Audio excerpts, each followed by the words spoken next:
So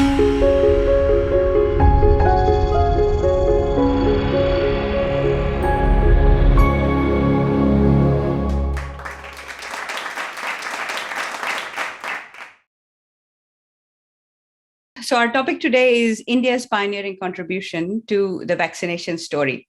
Now, there's an incredibly large body of pioneering contributions by India, most of which remain untold or are almost erased. So in this presentation, we're only going to consider just one such story. We will look at how India enabled vaccination as we understand it today, and how this mammoth contribution is all but erased from public memory and any academic acknowledgements. Before I begin, let me acknowledge the traditional owners of the land that I'm speaking to you from today. I'm speaking to you from Sunshine Coast, Australia, which is the land of the Gubbi Gubbi people. I pay my respects to their elders, past, present, and emerging. The Gubbi Gubbi people have looked after this part of Australia for 18,000 years. And in a rather unfortunate story of colonization and greed, today there's a very few of them left. So in many ways, only a few of them are trying to keep their traditions alive, which in many ways is a shared experience with Bharat. I'm also thankful to CIS for giving me an opportunity to speak with you all today. So our topic today is India's pioneering contribution. Now, let me clarify at the outset that I'm not going to talk about the medical or the clinical aspects. I do not claim those expertise, but we're looking at the historicity of the information that's available to us. We'll look at some background information and what the dominant narrative about this topic is. Then we will look at India's contribution and how it has been erased. And hopefully by the end of this talk, we will have found ourselves an amended narrative, a new story to talk about. Now, I've previously completed a micro documentary on Sushrut and his Samhita. And there will be parts of that some of that I will touch upon in the course of this. But if anyone's interested, then that is available on my website, Tejomay Bharat, or on the YouTube channel as well. So I invite everyone to come and piece together a jigsaw puzzle with me. I hope you've brought your curiosity and an open mind. Let's dive in. So today, if you asked Google who discovered vaccine or what was it successfully first used for, it'll tell you that it was for a smallpox vaccine, and Edward Jenner was the one who invented vaccination. And that is the current dominant narrative. Now, to understand how we got here, we need to look at a little bit of contextual information. Now, since smallpox has been eradicated for over 40 years, we need to understand a little bit about smallpox itself. So it was a highly contagious disease, and it spread through person-to-person contact. The early symptoms were high fever, and a rash appeared 2 to 3 days later, particularly on the face, arms, and legs. Then it turned into spots filled with clear fluids and pus, which then formed a crust and eventually dried up and fell off. So the virus had an incubation period of about, and a healthy person could become infected if they inhaled fluid droplets from the infected individual, either through coughing or sneezing. Now, the person only became infectious after the fever developed, and the most infectious period was during the first week of the illness. Now, many survived and some of them turned blind, but anyone who survived developed a lifelong immunity for any subsequent outbreaks. So that's the disease that we are talking about. Now, how long and how widespread was it? Well, one of the first mentions appears in 3rd century BCE on Egyptian mummies. Then we see that by 4th century written records, 4th century CE, written records in China start talking about this. By 6th century, we see Korea and Japan talking about smallpox. By 7th century, the Arab expansion takes it into Northern Africa, Spain, and Portugal. By 11th century, the Crusades then take it into Europe. By 15th century, we're seeing that the Portuguese occupation introduces that to Western Africa. By 16th century, colonization and African slave trade imports smallpox into the Caribbean and the Central and South America. By 17th century, it makes its way to North America. And by 18th century, it makes its way to Australia as well. So as we can see, this is a disease that has traveled to practically every corner of the world, and it has already survived for centuries. So we're talking about a disease that wasn't a minor disease. It had about 5 million deaths per year. We understand this information from a paper by Donald Henderson, and the source is in there if anyone's interested in checking it out. So if you're talking about a disease that has been prevalent for so long, it was so widespread, surely someone somewhere on the back of this planet was treating it. Let's look at what the prevalent treatments were. Now, the early European treatments, they were a mixed bag. There were some herbal remedies and cold treatments. There's particularly interesting remedy by one Dr. Sydenham, who gave his patients 12 bottles of small beer every 24 hours. So clearly he must have been a very popular doctor at the time. Then there was the Chinese insufflation method. Now, this is first mentioned in a book by Joseph Needham in 1549. And there he tells us that basically it's difficult to establish exactly what is happening in China because there was an element of secrecy. But they were taking the crust of the smallpox, they were crushing it and actually quite literally sucking it in through their nose. So nasal insufflation. And then the third method that we find mention of is the Turkish variolation. Now, this is something that comes in a letter from Dr. Emmanuel Timony in 1703. Now, this letter is sent to an exiled Swedish king, who then, from French, it is then eventually translated and printed in English by 1714. So this is the first known account of variolation, which was one of the most successful methods of treating smallpox by the beginning of the 17th century. So what's variolation, you'll ask? Now, variolation, also known as inoculation, is a now obsolete method of immunizing patients against smallpox by infecting them with a substance from someone who's already experiencing that disease. So we find that there was one person who particularly championed variolation during that time, and her name was Lady Mary Montagu. She was the wife of a British ambassador to the Ottoman court. So she had her 5-year-old son variolated in March 1718. And then London experienced an epidemic in 1721. So obviously Mary Montagu had returned to London by that time. And she had previously had the experience with her son. So she had her 3-year-old daughter variolated during this London epidemic. She then basically presented to Princess Caroline of Wales that my children have survived smallpox. Maybe this is something that you need to consider for the royal household as well.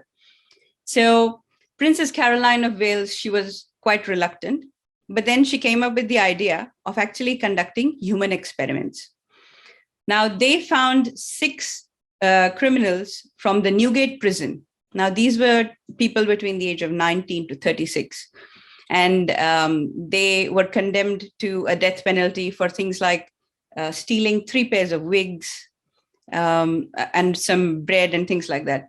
So eventually they picked 6 of such prisoners, and they were told that if they underwent the variolation and if they survived, then they would be pardoned. Now, this variolation proved to be successful, and all of them were pardoned. So that meant that the royal families in UK and Europe came on board and were open to the idea of having themselves variolated. But then what about the young prince and princesses? Well, once again, they went with the same formula. They found 5 orphan children from the St. James Parish in Westminster. And these children were variolated. And once they were confident that no harm came to these children, the royal prince and princesses were recommended that they get the same variolation treatment. You see, this new procedure was considered extremely controversial. It was argued by the church that the practice was both dangerous and sinful because only God had the power to inflict disease. But over the centuries, it became relatively routine to use this method to protect people from smallpox. Now, what we also see is that the upper class within these societies were the first beneficiaries of this treatment. It took them nearly another 20 years before it reached the middle classes of the European society, and further longer until the treatment was made available to the lowest strata of the society. And then comes along Jenner. Now, Jenner is an extremely curious, studious, and enterprising young man. Now, he has a fascinating biography, and if anyone's interested, I invite them to read more about him online. But basically, by the time that he was 13, he was already working as an apprentice with his local doctor. By the age of 21, he has developed sufficient knowledge to start as an apprentice under a famous surgeon in London. So he goes there, he gets his training, and by the time he's 24, he comes back to his hometown and begins practicing as a GP in 1773. Now, Google and Wikipedia will tell you that Jenner knew, even as a young boy, that it was common knowledge across all of Europe. Dairy maidens who suffer from cowpox don't suffer from smallpox. So Jenner knew that, just like everyone else around knew about it. He continued practicing medicine in his hometown until 23 years later, suddenly he said, all right, now I'm going to start experimenting with smallpox. And then in 1796, he started experimenting with it. And in 1797, in just a year's time, he declared that he had found a cure. And he promptly wrote to the Royal Society, who rejected his cure. Then he wrote to other surgeons and other doctors who gradually experimented with his method, and they found success with it. So eventually the British Parliament finally recognized his work, and they awarded him £10,000. But his work was considered so significant that they later awarded him £5,000 once again in 1807.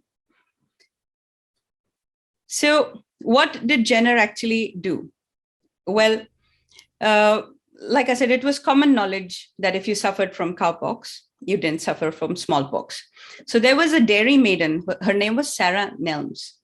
So he found that she was suffering from cowpox. So Jenner extracted the pus material from her. Then he injected that in an 8-year-old boy, his gardener's son, actually. His name was James Phipp. And James then developed cowpox, and subsequently, Jenner infected him with smallpox.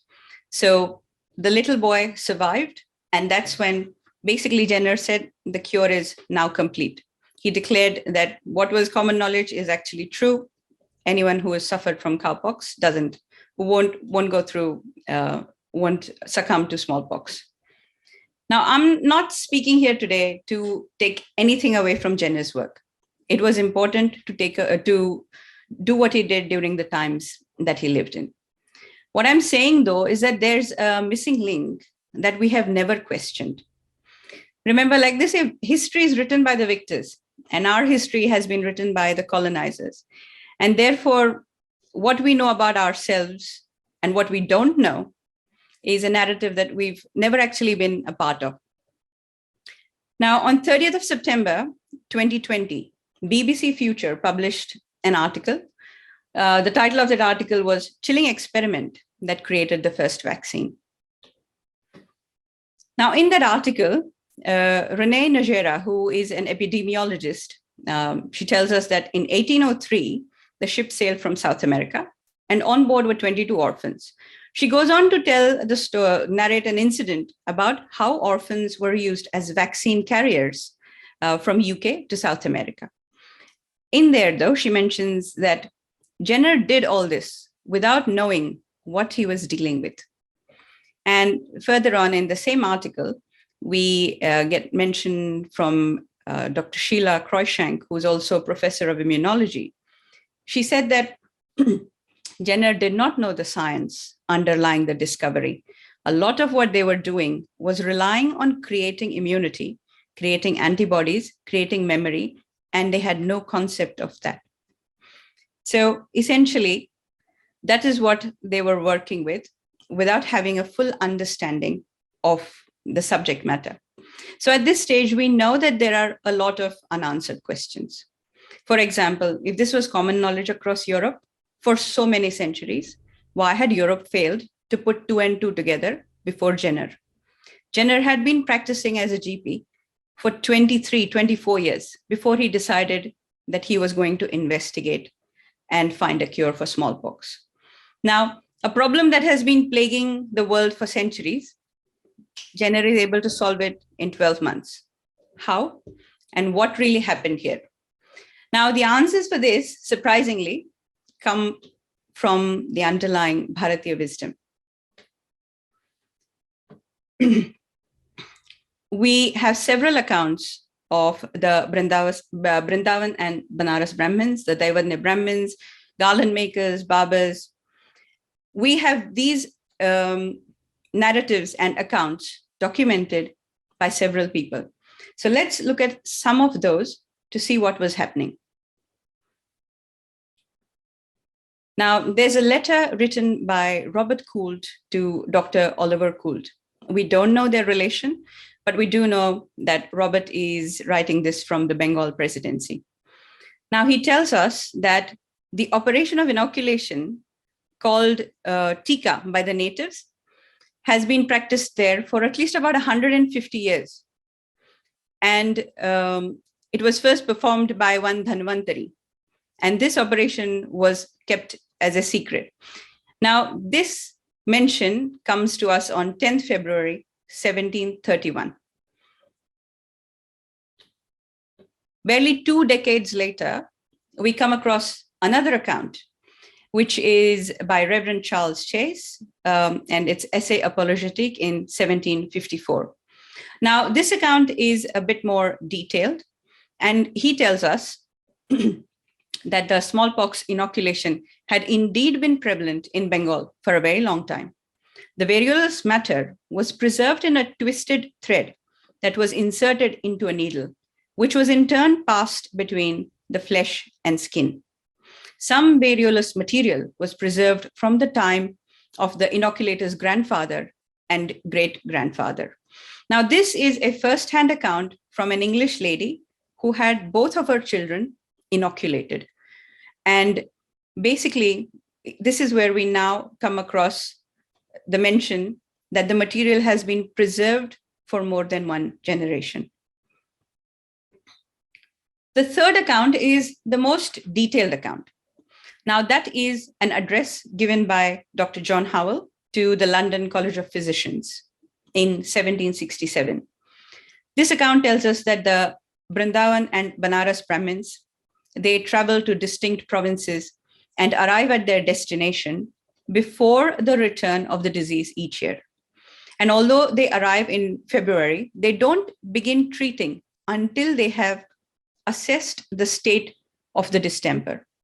He tells us that from the information available, we know that these Brahmins were considered specialists. Dr. Howell also tells us the process. He tells us that 15 to 16 minute incisions are made with a small circular tool that was about 4.5 inches long. Then a small wad of cotton charged with the variolous material is moistened with 2 to 3 drops of water from Ganga and then placed on the wound and allowed to remain in contact with it for several hours. The cotton, which the Brahmins preserve in a double calico rag, was saturated with matter from the inoculated pustules of the preceding year, and they never inoculate with fresh matter, nor with matter from the disease caused in a natural way. Now, this is where we actually start looking at it and understanding that this potentially means we can draw from this that the specialized branch of Brahmins who was delivering this treatment had a sufficiently advanced understanding of immunology to know that they needed to use less virulent strain of the contagion to be able to successfully administer this variolation. And then we come to the most striking admission. Dr. Howell tells us that only 1 in a million fails of receiving the infection. Of the multitude he had seen inoculated, the number of pustules had been seldom less than 50, and hardly ever exceeded 200. Since this practice of the East has been followed without variation, and with uniform success from the remotest times, it must have been originally founded on rational principles and experiment. And it is here that we find the mention of Shitala Devi, because the inoculators, while they're administering this variolation, are reciting the worship of Shitala Devi, or as she was known in the Bengal presidency as Gutti Ki Thakurain. So now if we look at the timeline that comes to us, a new picture starts emerging. We have Jenner, who has delivered the vaccine in 1796. It's acknowledged by the British Parliament in 1802, but Jenner does that only after Dr. Howell has delivered his address to the College of Physicians. That's only after Reverend Charles Chase's Essai Apologetique. And long before Jenner's even born, from Robert Coole's letter, we can clearly see that by 1581, India was treating smallpox. And this is something that the British documented themselves. So we see that not only were we treating this accurately, we potentially had multiple methods of treating it. We had a system to preserve a highly infectious treatment material for more than one generation. And our ancestors had found an ingenious way of bringing all this information together, as we'll see shortly. So the obvious knowledge gap that the Bharatiya wisdom fills for Europe is that missing link. It's the concept of adaptive immunity. Adaptive immunity is that immunity which occurs after exposure to an antigen, either from a pathogen or a vaccination. Bharat and its rich medical advances provided Europe with the understanding that an infection can be introduced in a non-immune person. Jenner was able to cleverly combine the common knowledge with this concept to come up with vaccination as we understand it today. But what we will see is that the world is woefully unaware of this fundamental understanding, and that it came from Bharat. As is the case with all colonial plunder, knowledge continues to be taken from Bharat without any credit. In fact, if someone did that today, plagiarism and cheating and so many other charges would be leveled against it, but no such luck for Bharat and any of its acknowledgements and its achievements. Now, an interesting picture starts emerging for us about Bharat itself. From these accounts, we see that the inoculators were cultivators. They were both Hindus and Muslims. The British say that they were not considered esteemed physicians. But regardless, we even had Daivadnya Brahmins who were considered to be low-ranking astrology Brahmins. They were administering inoculation. In another account by an unnamed individual, we see that even garland makers were administering inoculation, as were barbers.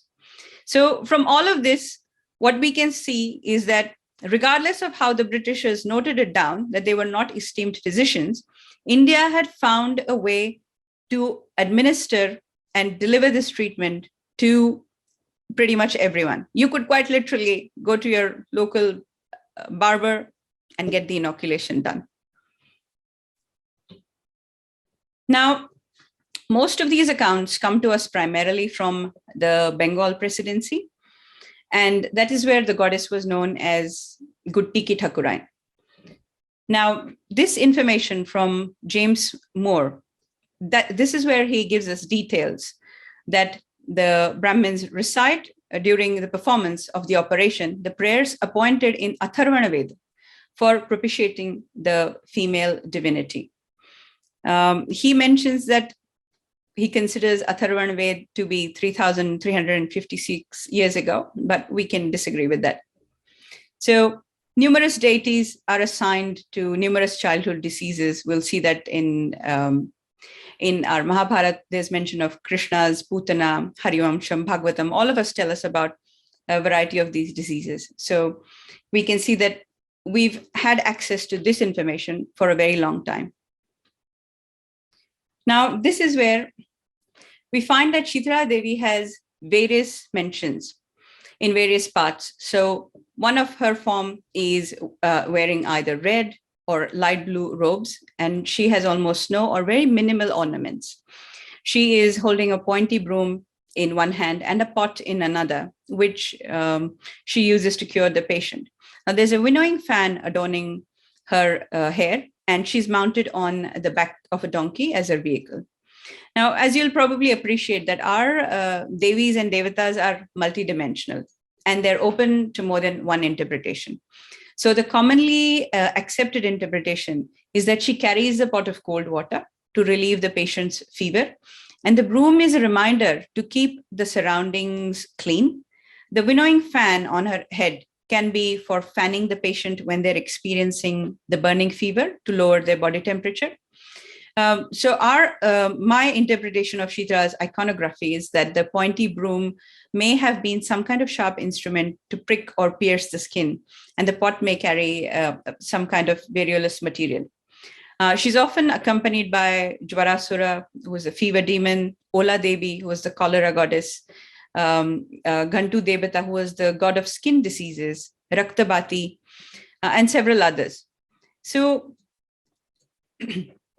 we see that rather than making it too complicated, the goddess's iconography made this information accessible to day-to-day people. So I suppose our ancestors were possibly the masters of keeping it simple.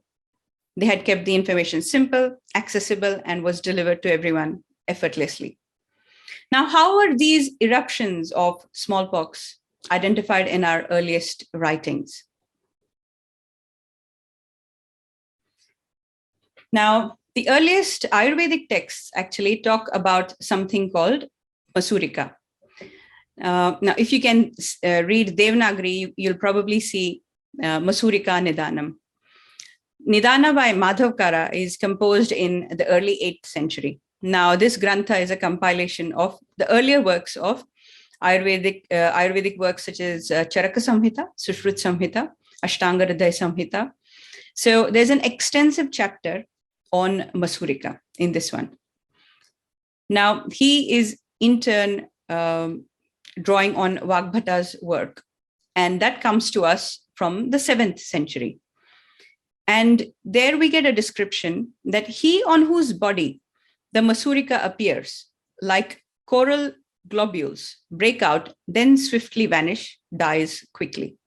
Now, Vagbhata is further drawing on previous works, again of Charaka and Sushruta. So Sushrut talks about Masurika as a Kshudra Roga. So it is possible that it was not as widespread at his times, and it possibly came to become a major disease by the time Madhavkara and Vagbhata are writing about it. But you can clearly see from this information that we had a well-developed understanding of what we were dealing with. If you look at Sushruta's description, he says the yellow or copper-colored pustules attended with pain, fever, and burning, appearing all over the body and the face and inside the cavity of the mouth are called Masurika. Now, this is the picture of a girl who's suffering from Masurika.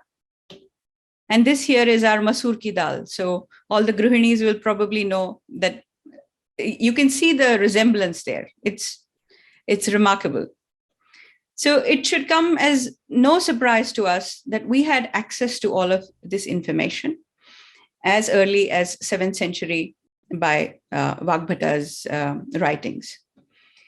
Now, you'll see that I had previously mentioned that 1703, it was called the Turkish variolation. Well, guess what? We sent that information out of Bharat long before Turkey utilized it. So we know that under Khusro, there was a Persian doctor, Burza, who traveled to India and he took medical books back. Charak Samhita was translated from Sanskrit into Arabic by the 9th century. Sushrut Samhita was translated also by that time. So as you'll see, we had sent that information out of Bharat a long, long time ago. So if they were utilizing that and coming up with the inoculation or the variolation in 17th century, that is no surprise at all. So this is where I'll briefly touch upon the work that we've done for Sushrut and his Samhita. And this is where we triangulated information available to us in 3 narratives. One is the Sushrut Samhita, then information from Mahabharata and Garud Puran. And this is primarily Nilesh Oak's work. So I would welcome viewers to study his work, but I'm confident with his dating that we had Maharshi Sushrut or his information available to us this long ago. So the date for Mahabharata that Nilesh has claimed is 5561 BCE. And that's when we know that Sushrut was, he was either there, he was noted at that time, so must have been prior to that or at that time. So that's how long ago that India has had access to this knowledge and this information and has been successfully treating smallpox.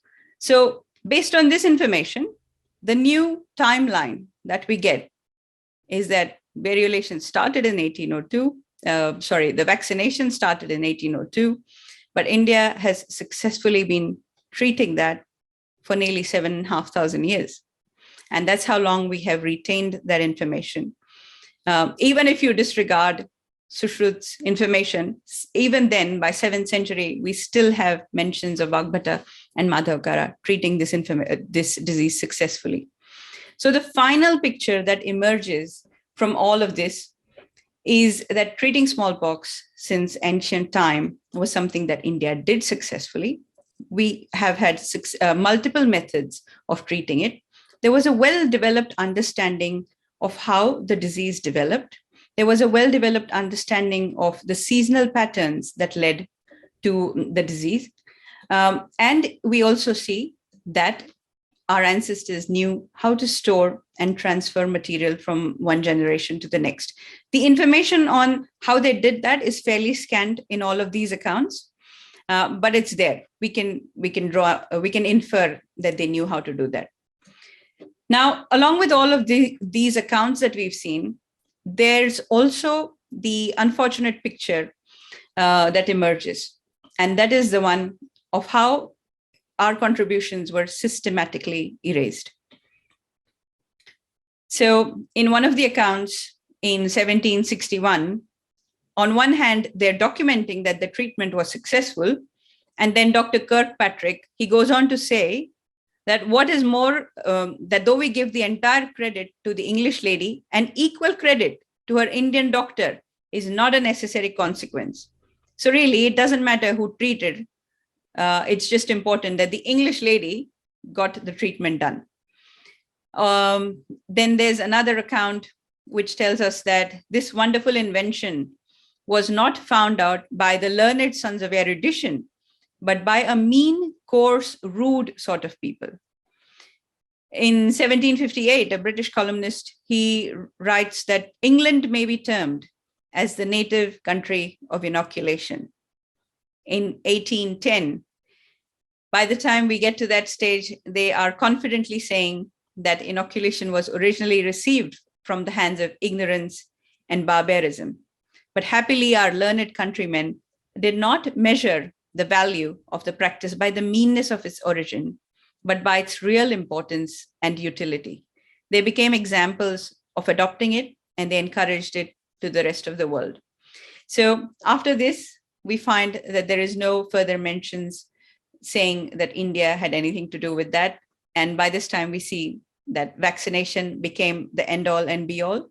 And gradually, all of the references of any Indic origins or Indic contributions were removed. So this is just, these were just some of the few accounts. And so through this, I hope I've been able to share some information about how we need to ask critical questions and how we need to do a bit more research to try and piece together. Because the more we read, the more we realize that it is impossible to tell the story of human civilization without some foundational contribution or enabling technology from Bharat. And yet we live in a world that has actually made it possible. The world is telling the story of civilization as if Bharat had never existed. So my book, Shitala, How India Enabled Vaccination, was just my way of putting all of these bits of information together. I've done that as a conversation between a young girl and her grandfather. So obviously the young girl does not believe that India has anything nice to offer.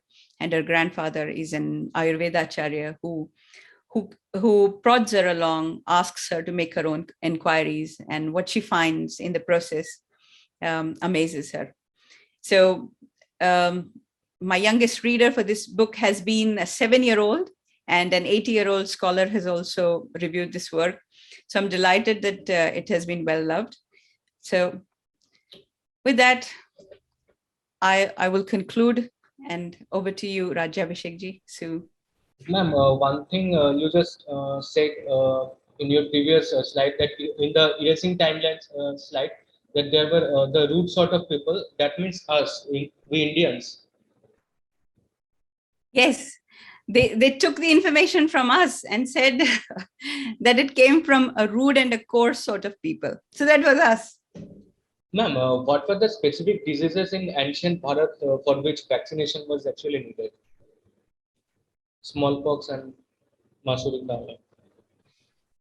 Masurika was the one that I came across because I was focused on this. That was the one that was most prominent. I'm sure there would be others.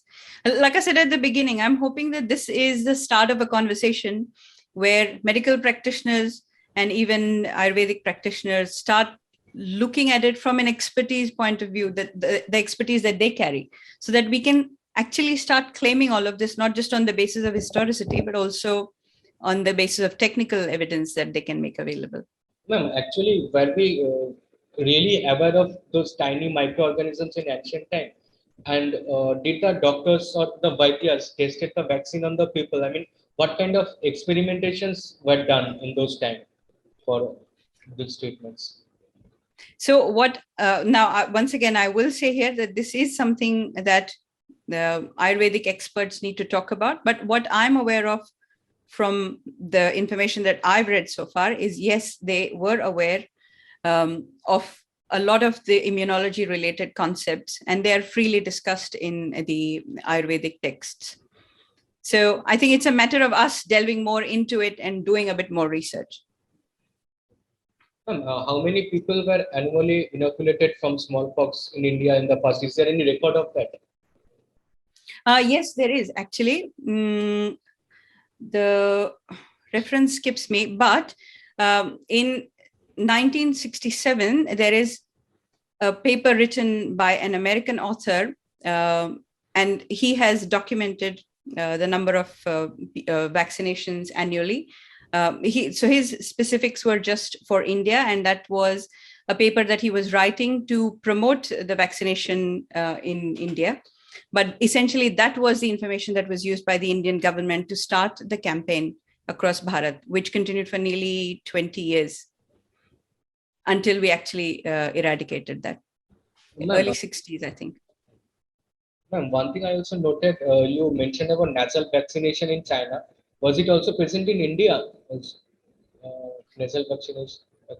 I did not come across any references saying that we were doing nasal insufflation.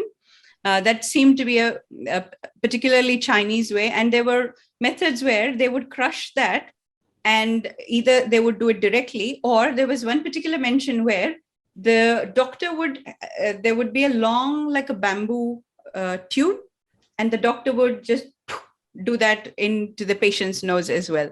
So that was the method that that I read, but I did not come across that within the Indian context. Ma'am, you mentioned about Jwarasura, and we all have heard about Putana from Krishna's tale in Krishna's childhood tales. Now, do you think, as per many interpretations, Putana is interpreted with chicken pox or smallpox, as far as I remember. Now, do you think is it now time for us to look at our mythology or Puranas in a different lens? Absolutely, we should. So if you remember the description of Putana as she comes flying through the air, what's to say we were not actually looking at an airborne disease? So I think we also need to, and that's one of the things that I keep saying, that we need to view this from a different lens, not just the lens of mythology. Ma'am, when there was such kind of famine in ancient India, is there any record of how the rulers or administrators of the land were tackling the overall situation? Any Um, Rajpatra? so there's some accounts. In fact, one of them is from Maharashtra itself. And I think this potentially speaks to the level of confidence that the Indian royalty or rulers had in the method of practice. There's a mention of one of the Peshwas. He summons a doctor or a Vaidya, and he then describes the process of inducing variolation and going through that process of, in Marathi, we call it Devi. And so Vaidyane Devi Anavlya, which means the Vaidya actually brought the Devi along. So that's how they've recorded that. So I think there was no doubt in terms of their confidence in the system itself. But there have only been 3 or 4 accounts that I've read about royalty getting access to that. So if they were, I haven't come across them. Ma'am, as we know, we are shown our history from the outsider's lens. Today also we follow foreign methods of treatment. And is there any difference you find in the vaccination done today and the inoculation and the variolation you mentioned done in ancient India? And can we really follow the ancient methods today? Is there any relevance of it? And one thing, how much important is preserving these methods for us today, and how can we know and understand ourselves? I mean, how can we know our culture, our mind better while researching these kinds of topics? Okay. All right. So with this one, like they say, one who controls the past controls the future, but one who controls the present controls the past. So for us, I think it is important for us to now remove the colonizer's lens, to decolonize ourselves and look at our literature in a different light. I wouldn't say, so what happens with anything is that any concept, once it takes hold, there's obviously innovation. For example, printing press, the way it started, we no longer print in the same way. So innovation is always going to happen. But that doesn't mean that we forget the past contributions. And that is where knowing about what we knew, what our prowess was, what kind of work we were able to deliver, because this is a fantastic model. You don't have to go to a specialist, wait for 3 months to be able to get access to some kind of treatment. So it's not just about the treatment, but the way it was delivered and the ease of delivery and accessibility. All of these things could potentially be stories that we can learn from and actually implement today, which is why I think it is important for us to look at Bharat's history, because it provides indigenous solutions that Bharat needs. It is not importing a solution from outside and applying it here. And that's why looking at our past is important. So vaccination in its original form of variolation, it's probably not going to be relevant today. Innovation is inevitable, but that doesn't mean we completely erase that original contribution.